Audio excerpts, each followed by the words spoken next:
Hi friends, నీటి మాట లోపల విధి విసిరే చివరి అస్త్రము ముసలితనం గురించి మనం తెలుసుకుందాం. వృద్ధాప్యపు బందీల దొడ్డిలో నువ్వు ఒంటరివి. వృద్ధోపనిషత్తు లేని ప్రతి పేజీ మసకే, సాయం తక్కువ, సలహాలు ఎక్కువ. మనిషి 7వ ఋతువే వృద్ధాప్యం. కాలధర్మములో దేహధర్మమే వృద్ధాప్యం. మంచం మీద వెళ్ళకిలా పడుకొని ఆకాశం వైపు చూస్తూ ఉంటాం. గగనంలో నక్షత్రాలు ఒక్కొక్కటిగా మాయమైపోతూ ఉంటాయి. ఈ లోకంలో పుట్టిన ప్రతివాడు వృద్ధోపనిషత్తులో భాగస్వామి కాక తప్పదు. జీవితం బల్లున తెల్లవారుతుంది, మెల్లగా చీకటి పడుతుంది. వృద్ధుడికి వెన్నుపై కళ్ళుంటాయన్న ఓ నానుడి ఉంది. అంటే వృద్ధాప్యంలో వెనక చూపే తప్ప ముందు చూపు ఉండదు. జీవితంలో మనం ఎన్నో సాధించి ఉండవచ్చు గాక, మన కీర్తి 4 దిక్కులా ప్రసరించి ఉండొచ్చు గాక. అయితే వృద్ధాప్యంలో దాన్నెవరు గుర్తించరు, అస్సలు పట్టించుకోరు. ఓసారి సీనియర్ సిటిజన్ బడిలోకి అడుగు పెడితే సమాజం మన గురించి పట్టించుకోదు. పాత వస్తువుల ఓ పక్కన పడేస్తుంది. అంతేగా మరి. ఆ రోజుల్లో నేను అంటూ గత వైభవ చర్విత చరణం తప్ప భవిష్యత్ ఆలోచన ఉండదు. కాళ్ళు కీళ్ళు ఒళ్ళు సడలి కదలలేక మెదలలేక దేహాన్ని వదలలేక ఏమీ చెయ్యలేక వృద్ధులు పడే మనోవ్యధ అంతా ఇంతా కాదు. మిత్రమా, ఆలోచించుకోండి. వృద్ధాప్యం అనేసరికి అదేదో శాపంగా భావిస్తూ ఉంటారు జనం. నిజానికి వృద్ధాప్యం శాపమో పాపమో కాదు, అది ప్రకృతి పరమధర్మమని నమ్ము మిత్రమా. వృద్ధాప్యం రాగానే బయటి వాళ్ళు సరే, కుటుంబ సభ్యులు కూడా చులకనగా చూస్తారు. నిన్న మొన్నటి దాకా తలంచిన వానుపాములు సైతము తలగెరేసి నిలదీస్తాయి, లెక్కలు అడగటం మొదలెడతాయి. ఏమండి నాన్నగారు అంటూ విధేయంగా ఉండే భార్యా పిల్లలు కూడా ధిక్కరించడం మొదలు పెడతారు. వాళ్ళేదో పుడింగులు అన్నట్లు లేనిపోని సలహాలు సూచనలు ఇస్తుంటారు. ఏమి మాట్లాడినా ఏమి చేసినా వాళ్లకు నచ్చదు సరికదా. చాదస్తం అంటూ కరివేపాకులా తీసి పారేస్తారు, లోకువగా చూస్తారు మిత్రమా. కానీ వాళ్ళు కూడా కొన్ని రోజుల తర్వాత ఇలాంటి వృద్ధాప్య ఛాయలోకి వస్తామని గ్రహించరేమో. కానీ గమనించండి మిత్రమా, మీరు కూడా కొన్నాళ్ళ తర్వాత ఈ స్టేజీకి రావలసిన వారేగా. అంతేగా మరి. మధ్యతరగతి కుటుంబం అయితే మనము సంపాదించిన డబ్బు ఆసుపత్రి ఖర్చుల కోసం ఖర్చు పెట్టాలా, లేక చూసి చూడనట్టు మరణం కోసం వేచి ఉండాలా అన్న ఆలోచనలతో మన పక్క గదిలో మన వాళ్ళే చర్చిస్తూ ఉంటారు.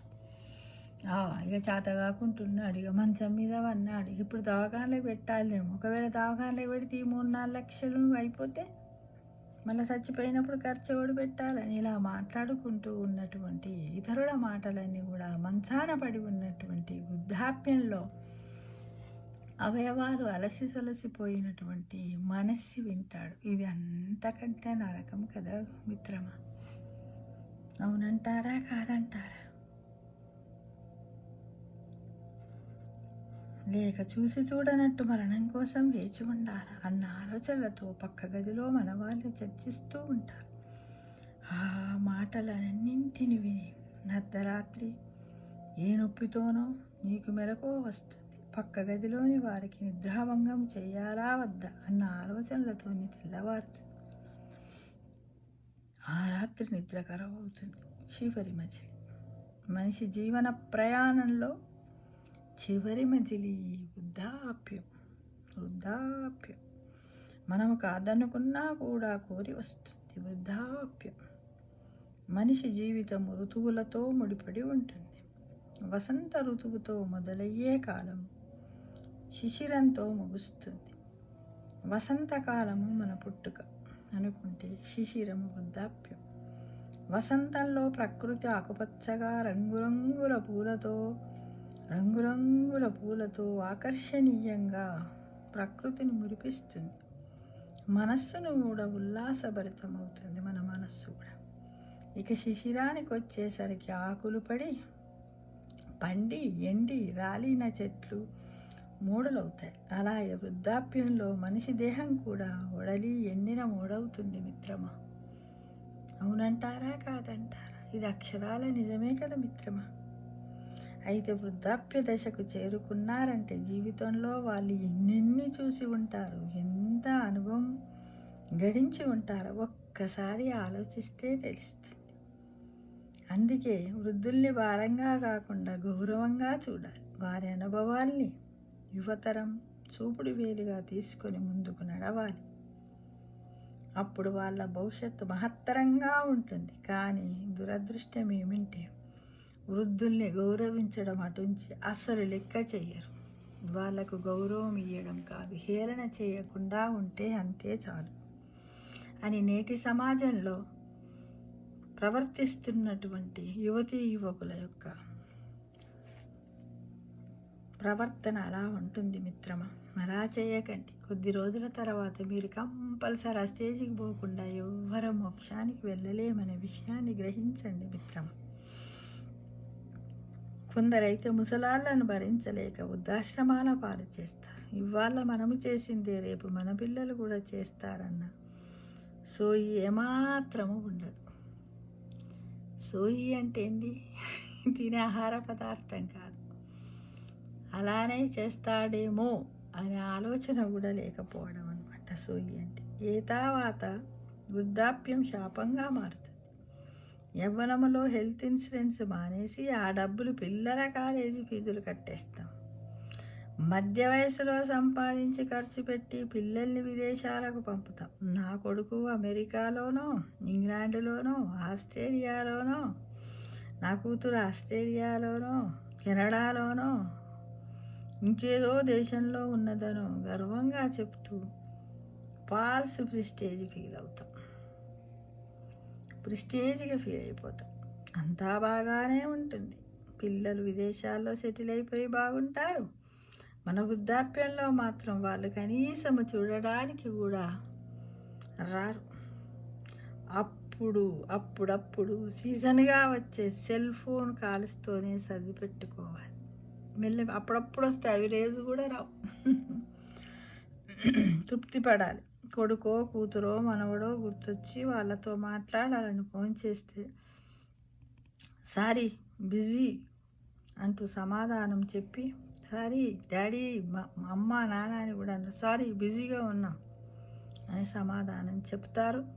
లేకపోతే మెసేజ్ పడేస్తారు. పుట్టిన కొత్తలో పక్క మీద శిశువు నెలల తరబడి కదలకుండా ఎలా ఉంటుందో వృద్ధాప్యంలో తిరిగి అదే పరిస్థితి సంభవిస్తుంది. అయితే ఒకటే, చిన్నప్పుడు ఆలనా పాలన చూసుకోవడానికి కన్న తల్లి ఉంటుంది. వృద్ధాప్యంలో ఎవ్వరూ ఉండరు. కాకపోతే ఈ మధ్య కాలంలో కొంచెము అప్పర్ మిడిల్ క్లాస్ వాళ్ళు ఏం చేస్తున్నారు, కేర్ టేకర్ని పెడుతున్నారు. పెన్షనర్స్ కూడా వాళ్ళకి పెన్షన్ వస్తుంది కాబట్టి కేర్ టేకర్స్ని పెట్టుకోగలుగుతున్నారు. ఇక మధ్యతరగతి లో మిడిల్ వాళ్ళ పరిస్థితి అంతే. అది ఆ దేవుడికే తెలియాలి. అదృష్టం బాగుంటే అప్పుడప్పుడు వచ్చి పలకరించే కూతురు, తప్పదన్నట్టు సేవలు చేసే కోడలు కూడా కొద్దిమందికి ఉంటుంది. అందరికీ ఆ భాగ్యం ఉండదుగా. అనాథాశ్రమంలో అయితే వాళ్ళు కూడా ఉండరు. అయితే ఇది అందరికీ జరుగుతుందని కాదు మిత్రమా. కొందరు ఉంటారు అదృష్టవంతులు. తల్లిదండ్రుని ప్రేమించే పిల్లలు కూడా నేటి సమాజంలో ఉన్నారు, లేరని చెప్పలేం. అంత అలా ఉంటే దేశం ఎలా ఉంటుంది? అలాంటి వాళ్ళు తల్లిదండ్రులు వృద్ధులైన నెత్తిన పెట్టుకొని ఎంతో ప్రేమగా చూసుకుంటారు. బ్రతుకంతా బుద్ధిబలం మీద ఆధారపడ్డ వారికి ముసలితనం కన్నా పెద్ద శిక్ష ఉండదేమో మిత్రమా. అంతే కదా. పిల్లలు సరిగా చూసుకోలేని తల్లిదండ్రులకు అది పెద్ద శిక్ష. బ్రతికి ఉన్నా కూడా మరణంతో సమానము, మరణ శిక్ష కంటే ఎక్కువ. ఎందుకంటే ప్రతిరోజు శిక్షనే ఉంటుంది కదా. కాబట్టి ప్లీజ్ యువతి యువకులారా, మీ తల్లిదండ్రులకు అలాంటి శిక్ష వేయకండిరా. మీకు ఇప్పుడు మీరు వేశారనుకోండి, నెక్స్ట్ మీ పిల్లలు మిమ్మల్ని అబ్జర్వ్ చేస్తున్నారు కాబట్టి మీకు కూడా అదే శిక్ష పడుతుందనే భయంతోనైనా, ప్రేమతో కాకుండా భయంతోనైనా, భక్తితో కాకుండా భయంతోనైనా చెయ్యండి నాయనా. బాగా బతికిన మహామహులే ముసలితనం రాగానే దిగజారి హీనమైపోవడం చూస్తూనే ఉంటాం. ఇలాంటి అవస్థను తలుచుకుంటేనే భయమేస్తుంది. హే భగవాన్, హే శ్రీమన్నారాయణ, జై హనుమాన్ అనుకుంటూ ఎంతోమంది బాధపడుతున్నారు. ఇలాంటి దురావస్థ ఎవరికీ రాకూడదు. ఇందులో నుంచి అందరినీ తప్పించు తండ్రి అంటూ ఆ శ్రీమన్నారాయణ్ణి, ఆ హరిహరాదులను మనం ప్రతిరోజు వేడుకోవాలి, నామస్మరణ చెయ్యాలి మిత్రమా. వృద్ధాప్యం శాపము కాదు, ఒక వరం. ఏకాంతంలో సంగీతాన్ని వింటూ కాలక్షేపము చేయొచ్చు. ఓపిక సదుపాయం ఉంటే పెరటి మొక్కల్ని పరిరక్షిస్తూ కాలం గడపచ్చు. చిన్నపిల్లలుంటే కొద్దిసేపు వారికి ఇంట్రెస్ట్ ఉన్న టాపిక్స్, కబుర్లు చెప్పుకోవచ్చు, ఆడుకోవచ్చు. ఏమి చేసినా అఫెక్షన్ బాక్స్లో ఆప్యాయతని క్రెడిట్ చేసుకుంటూ వెళ్ళాలి అంతే. ఎప్పుడైతే మనం మానసికంగా ఇలా ప్రిపేర్ అవుతామో మన వృద్ధాప్యానికి ఓ 10 సంవత్సరాల పాటు వాయిదా వేయచ్చు. ఇప్పటికే సీనియర్ సిటిజన్స్ అయిన వారు, భవిష్యత్తులో సీనియర్ సిటిజన్స్ కాబోయేవారు జీవితం మనల్ని ఎలా నడిపిస్తుందో అలా నడవాలి. అందరూ ఆ దారి చేరేవారు, కొంత ముందు కొంత వెనక అంతే. ఒక్కొక్క వృద్ధుని అనుభవం, ఒక్కొక్క జీవితకాలం. వాళ్ళ నుండి ఎంతో నేర్చుకోవచ్చు యువత. డబ్బులు పెట్టినా కొనలేని అనుభవాల సారాంశమే వృద్ధాప్యం. అందరూ బాగుండాలి, అందులో మనము కూడా ఉండాలి అంటూ మన తల్లిదండ్రులందరికీ ప్రేమతో ఆప్యాయంగా ఒక్కసారి జ్ఞాపకం ఉంచుకోండి. మీరు తల్లి గర్భం నుండి బయటకు వచ్చిన తర్వాత మీకు ఎన్ని సేవలు చేస్తే మీ బుద్ధి ఎప్పుడొచ్చింది, మీ అంతలో మీరు చెడ్డి తొడుక్కోగలిగారు, ఎప్పుడు మీరు పళ్ళు తోముకోగలిగారు, స్నానం చేసుకోగలిగారు, ఎప్పుడు నోట్లో అన్నం పెట్టుకున్నారు, ఆ సేవను గుర్తు చేసుకుని వాళ్ళు 26 సంవత్సరాలు వాళ్ళు మిమ్మల్ని పెంచుతారు మిత్రమా. కనీసం పై 6 సంవత్సరాలైనా వాళ్ళకు ప్రేమగా సేవలు చేసి వాళ్ళ యొక్క ఆరోగ్య తృప్తిగా వాళ్ళని మోక్షానికి పంపించండి. లేదంటారా, మీ పిల్లలు కూడా మిమ్మల్ని గమనిస్తున్నారే, అలాంటి శిక్షే మీకు కూడా ఒకటి ఉంటుందని ముందే మీరు దానికి మార్గాన్ని ఏర్పరచుకున్న వాళ్ళు అవుతారు. మీ పిల్లల్లో నెగటివ్ థాట్ వస్తుంది, మిమ్మల్ని చూస్తారు. అట్లానే వాళ్ళు మీకు చేశారనుకో, వాళ్ళ పిల్లలు వాళ్ళను గమనించి వాళ్ళకి చేస్తారు. అంటే ఒక మంచి మాట, మంచి విషయాలు 10 తరాల వరకు ఉండాలి. కానీ ఇలాంటి ఈ 10 మంది నేర్చుకోకూడదు మిత్రమా. తప్పకుండా మీరందరూ మంచి చేస్తారని, తల్లిదండ్రులను గౌరవిస్తారని, సేవలు చేస్తారని, మాట్లాడతారని, బ్రతికున్నప్పుడు వాళ్ళకి ఎలాంటి శిక్ష వేయొద్దని మిమ్మల్ని అందరి పేరు పేరున ఆశిస్తున్నాను మిత్రమా.